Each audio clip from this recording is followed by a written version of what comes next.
또 이르시되 하나님의 나라는 사람이 씨를 땅에 뿌림과 같으니 그가 밤낮 자고 깨고 하는 중에 씨가 나서 자라되 어떻게 그리 되었는지를 알지 못하느니라.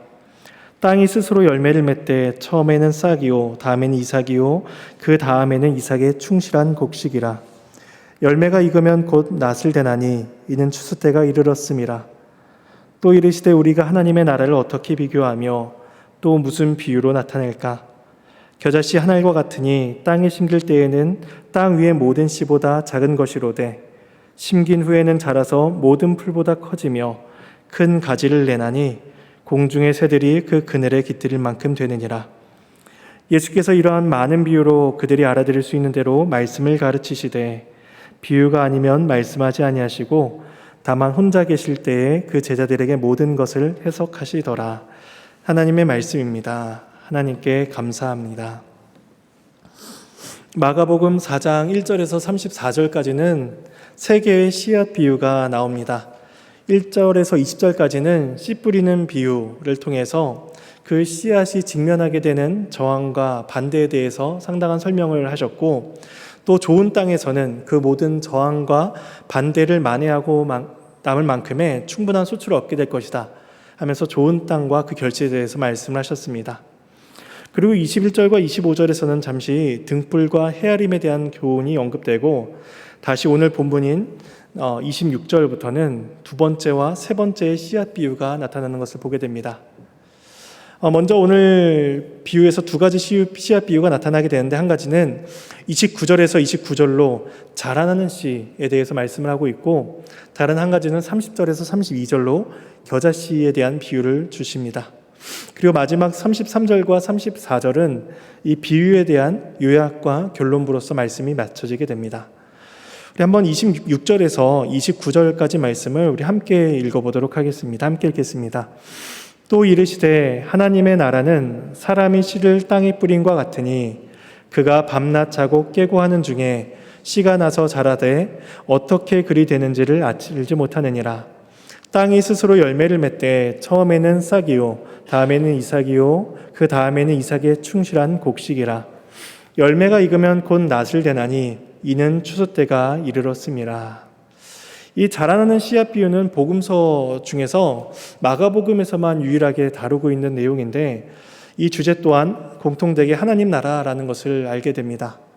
그러니까 첫 번째 비유인 11절에서는 하나님 나라의 비밀에 대해서 초점이 맞춰져 있다면, 오늘 보는 두 번째 비유는 하나님의 나라가 반드시 완성될 것이다 라는 것에 초점이 맞춰져 있음을 보게 됩니다. 그래서 26절은 하나님의 나라는 사람이 씨를 땅에 뿌린 것 같으니 라는 말로 시작이 되는데, 정작 이 비유에서는 이 씨 뿌리는 농부의 역할은 사실 자세하게 드러나질 않습니다. 보통 농사와 관련을 짓는다면 농부의 수고, 농부의 헌신 이런 것들을 빼고는 이야기가 불가능한데, 오늘 본문에서는 농부는 아무런 역할을 하지 않는 것으로 나타납니다. 통상적으로 농부가 수행하는 쟁기질, 퇴비를 뿌리는 것, 물을 주는 것 이런 것들은 전혀 언급이 되지 않고, 농부는 단지 잠을 자고 일어날 뿐이다 라고 말을 하고 있습니다. 그러니까 주님은 이것을 강조하시려는 듯이 이렇게 말씀하십니다. 그가 밤낮 자고 깨고 하는 중에 라고 말씀합니다. 성공적인 소출, 더 많은 소출을 얻기 위해서 농부가 더 열심히 노력을 하는 것이 아니라 그냥 농부는 시간이 흘러가는 대로 잠을 자고 깰 뿐입니다. 그런데 농부가 일을 멈추고 자는 동안에도 씨앗은 서서히 자라나고 있다는 것입니다. 씨는 자라기를 멈추지 않습니다. 그리고 농부는 씨를 뿌리고 나서 29절에서 열매가 익으면 낫을 대는 것으로 그의 역할이 다 맞춰지게 됩니다. 우리는 이것을 통해서 예수님께서 말씀하시고자 하는 하나님 나라의 특징을 한 세 가지 정도로 생각해 볼 수가 있을 것입니다. 첫 번째는 하나님의 나라는 은밀성을 가지고 있다는 것입니다. 28절에 처음에는 싹이요 다음에 이삭이요 곡식이라 라고 말씀을 합니다. 씨앗은 발아하여 싹을 틔우고 성장을 하게 되는데, 정작 그것을 뿌린 농부는 그것을 눈치채지 못하고 있습니다. 그런데 하나님의 나라가 이와 같다라고 말씀하시는 것입니다. 눈에 띌 만한 성장이 사람들 눈에 정작 나타나지 않을지라도 하나님께서는 그 은밀한 가운데 그 싹이 돋고 줄기가 자라 열매를 맺게 하신다라는 것입니다. 그래서 하나님의 나라는 농부의 수고와 별개로 하나님께서는 그 나라가 성장케 하십니다. 두 번째 특징은 하나님의 나라는 확실성을 가지고 있다는 것입니다. 이때 뿌려진 씨가 죽거나 열매를 맺지 못한다 라는 그러한 불확실성에 대한 가능성은 전혀 언급이 되지 않고 있습니다. 본문에서는 씨를 뿌리면 그것에 충실한 곡식이 맺혀지게 되고 결국엔 자라서 결실을 맺게 될 것이다 라는 그 추수에 대한 말씀을 주고 계십니다. 하나님께 세우신 나라가 이와 같다라고 예수님은 말씀하십니다. 하나님의 나라는 복음을 통해서 말씀이 뿌려진다면 그 씨앗은 결코 실패되거나 좌절되지 아니하고 확실하게 그 열매를 맺게 된다는 것입니다. 세 번째 특징은 하나님의 주권성에 대해서 말씀을 하고 있습니다. 28절에 땅이 스스로 열매를 맺대라고 말씀합니다. 이것은 하나님 나라의 성장이 농부나 사람의 행동에 달려있지 않다는 것을 보여줍니다. 이것은 그 씨앗이 스스로 자라는 것을 보여주게 되는데, 이 스스로 자란다, 스스로 열매를 맺는다라는 것은 창세기 1장 12절의 말씀과 연결을 지어볼 수가 있습니다. 창세기 1장 11절에서 이렇게 말씀을 합니다.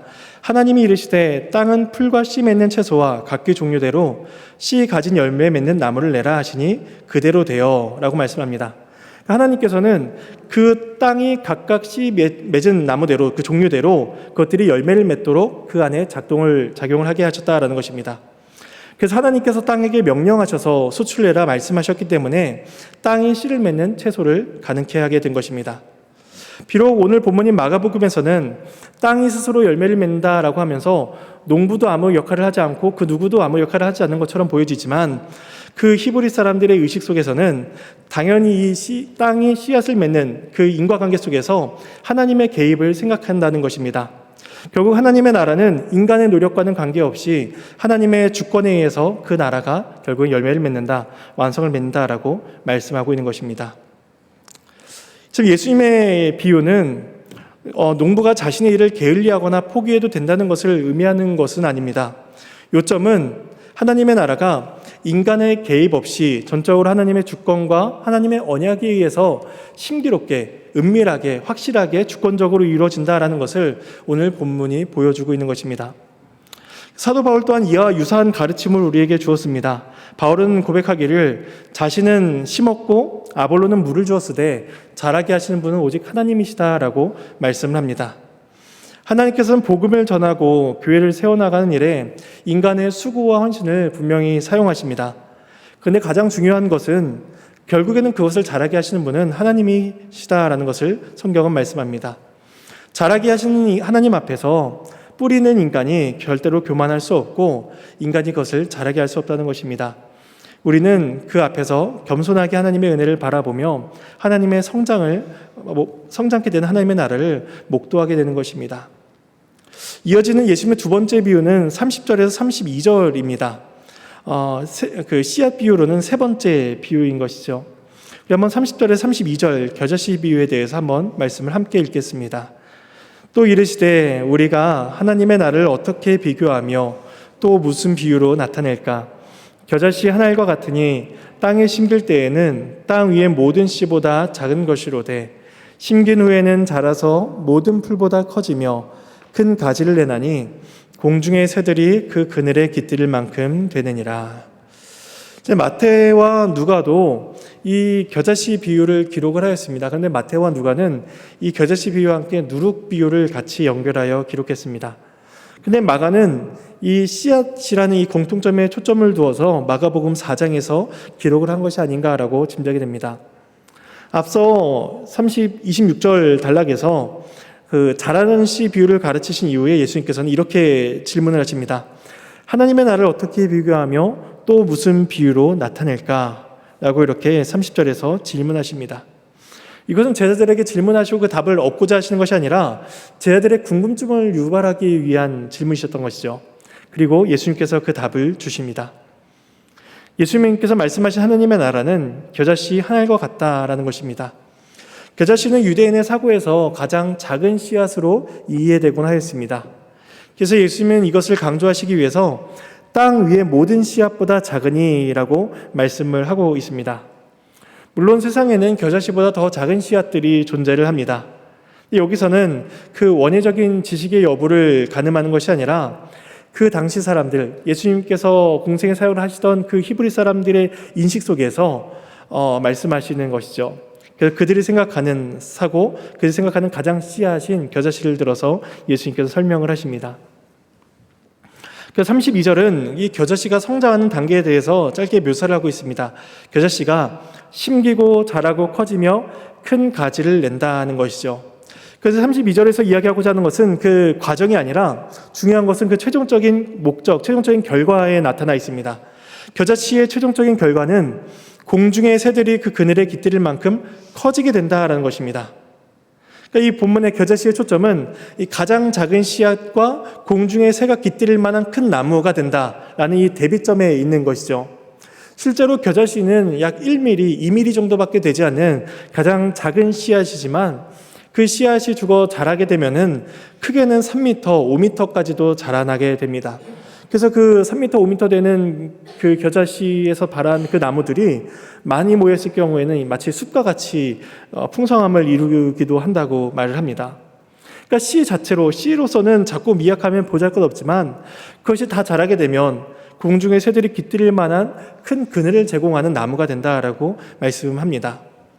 예수님께서 이것을 통해서 하나님 나라의 특징을 설명하십니다. 하나님의 나라는 처음에는 비록 미미하게 시작하나 마침내 세상의 모든 권세를 굴복시키고 온 땅에 충만케 되는 역사가 일어난다는 것입니다. 예수님께서는 이 나라를 우리에게 주시기 위해서 예수님 스스로 세상이 주목하지 않는 가장 초라한 모습으로 이 땅 가운데 오셨음을 우리는 보게 됩니다. 예수님은 작고 보잘것없는 겨자씨와 같은 흠모할 만한 것이 없는 그런 비천한 모습으로 이 땅에 오셨습니다. 그런데 그분께서 죽으시고 부활하심으로 하나님의 나라는 모든 영혼을 안식하게 할 만한 크고 강성한 나라로서 변화하게 됩니다.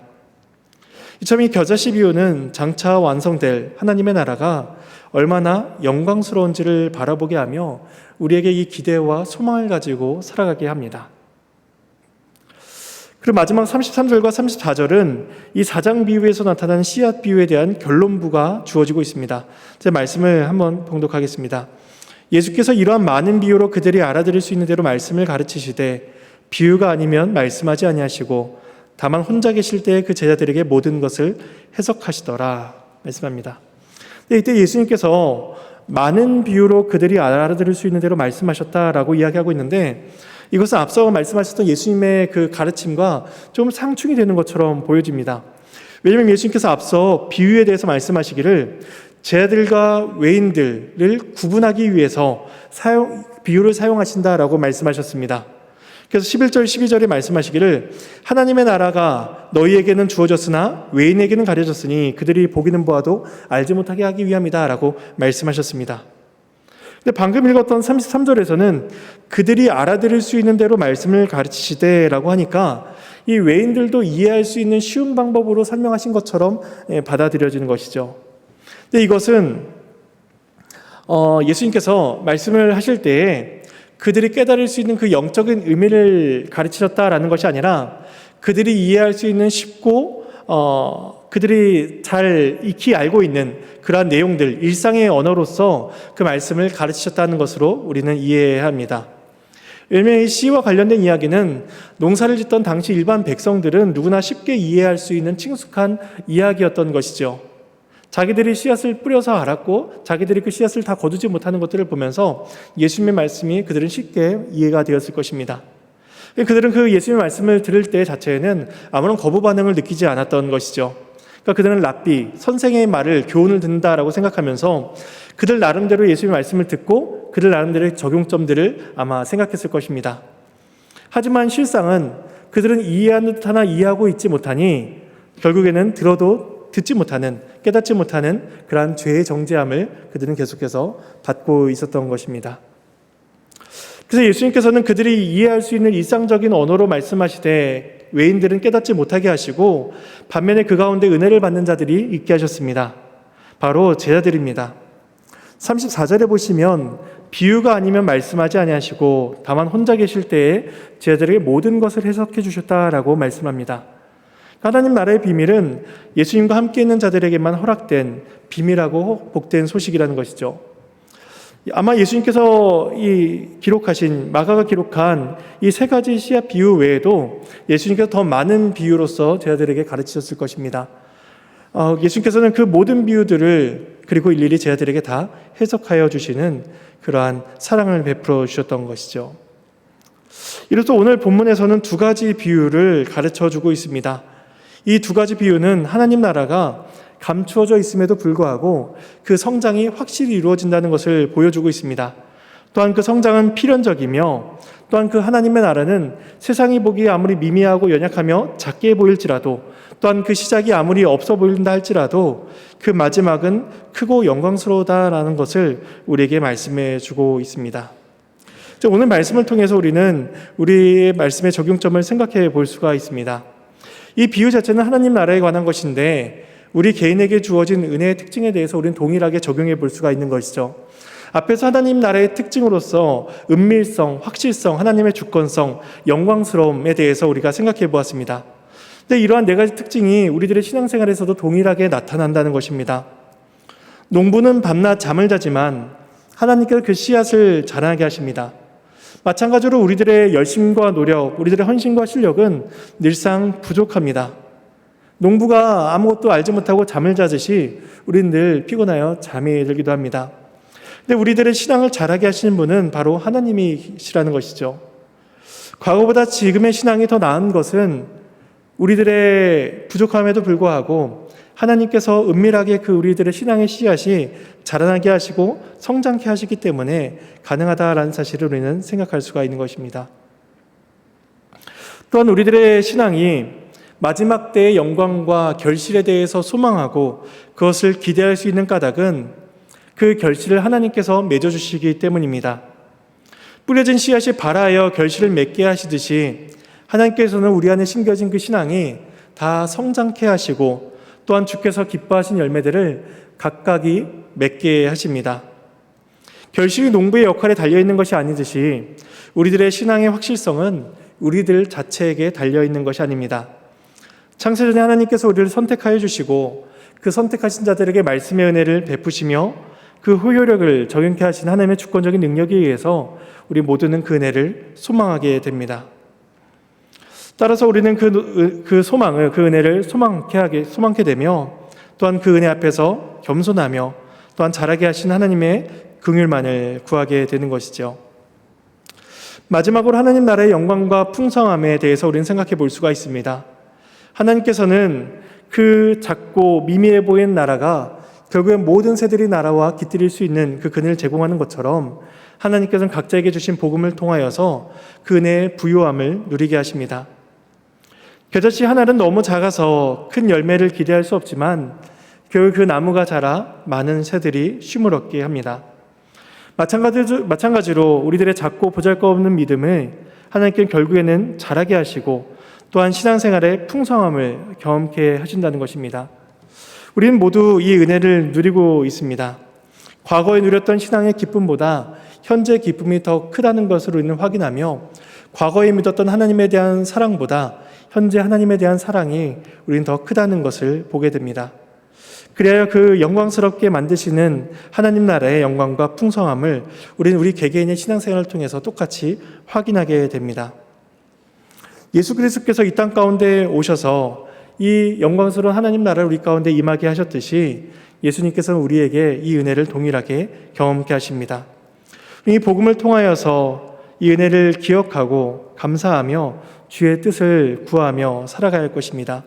그래야 하나님께서 우리에게 베푸시는 그 하나님 나라의 또한 복음의 은밀성과 확실성, 하나님의 주권성과 영광스러움을 우리 개개인의 신앙생활을 통하여서 누리며 그것을 통해서 하나님께 큰 영광을 올려드려야 할 것입니다. 그러한 삶을 살아가시는 저와 여러분이 되기를 간절히 소망합니다.